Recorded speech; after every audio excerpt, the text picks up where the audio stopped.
Greetings, fellow Toastmasters and guests. Let me tell you a very strange story about a man named Fletcher. Old man Fletcher lived in a dark hollow deep in the mountains of West Virginia. His whole life consisted of a one-room cabin, bed on one side, fireplace on the other.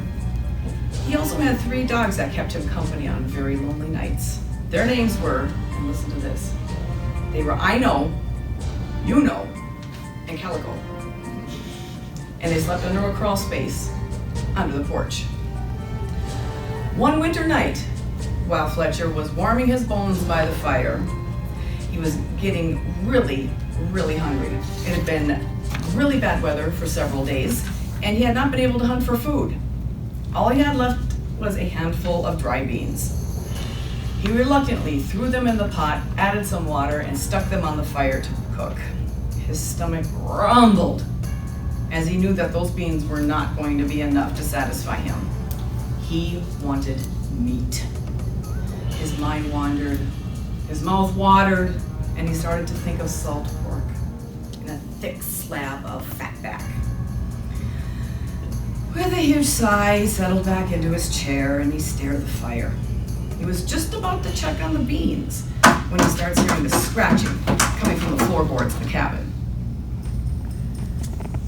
He looked down and he saw a black furred paw coming out from a knothole on the floor.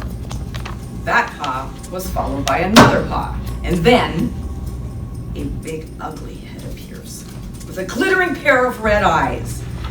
The creature pulls himself into the cabin, and now old man Fletcher is looking at a big, disgusting weasel-like thing with a thick, meaty tail that drug on the back of him on the ground. When old man Fletcher saw this thing, he freaked. The creature stopped, saw Fletcher, curled his back, and hissed, revealing his jaws lined with pointed teeth. Old man Fletcher was spooked, grabbed his hatchet, and slammed it down right on the base of the critter's tail. The creature screeches in pain and scurries away and disappeared through the knothole again, leaving the bloody, twitchy tail on the floor. Fletcher picked up the tail and he was about to throw it outside for the dogs when he noticed how heavy it was. There was a lot of meat on it.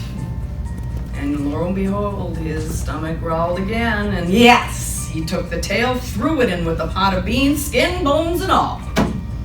Oh, he was hungry.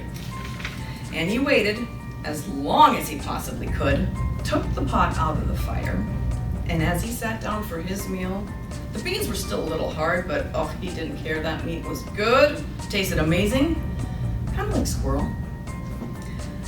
With his stomach full and satisfied, old man Fletcher plugged up the knothole on the floor with some old rags, then got into bed, drifted off to sleep very peacefully.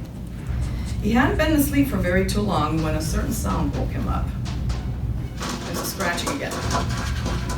And it sounded like something was trying to claw through a wall in the cabin. Old man Fletcher sits up out of his bed looking around, trying to figure out where the sound was coming from. Taily-po! Taily-po! I want my Taily-po! The voice came from somewhere outside the door on that porch. Old man Fletcher jumps out of bed and calls out to his dog. I know, you know, Calico! Chase that thing off! Dog started running, barking, scrambled out of the way from underneath the porch, and the creature scampered away. Led them off into the woods. Old man Fletcher smiled as he listened to the dogs barking. They got more and more distant. He stayed up and waited until he heard the dogs return. Then he climbed back in bed, pulled up his blanket, and started to go back to sleep. And he was just about back asleep again when the scratching happened again. This time it sounded like it was coming from one of the windows. Taily-po! Taily-po! Where is my Taily-po? Now Fletcher's getting a little shaky.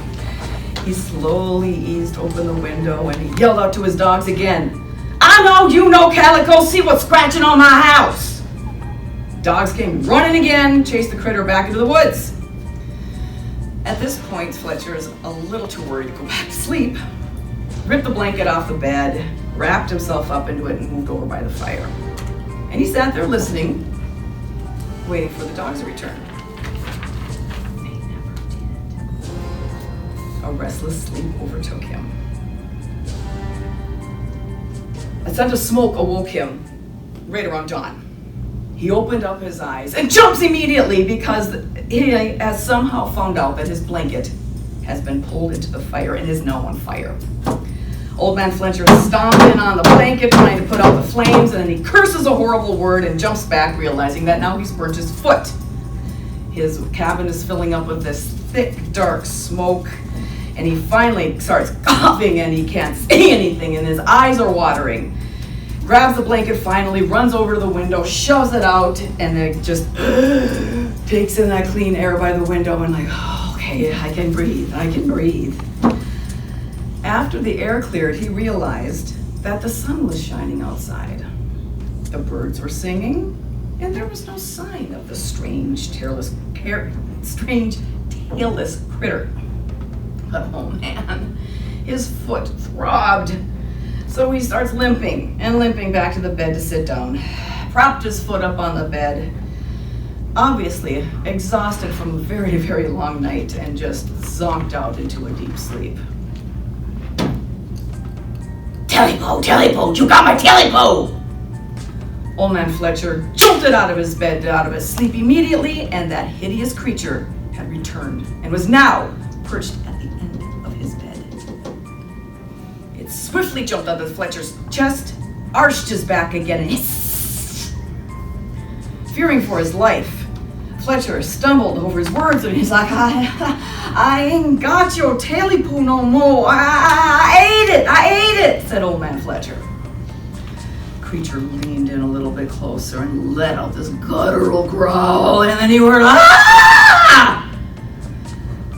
Old Man Fletcher's screams echoed down through the hollow and then stopped, leaving a very chilling silence. That single room log cabin still stands in that dog hollow, occasionally used by random hunters or hikers who will stay there from night to night. And they say, if you stay up late during the night and you listen closely, you'll hear a strange voice floating out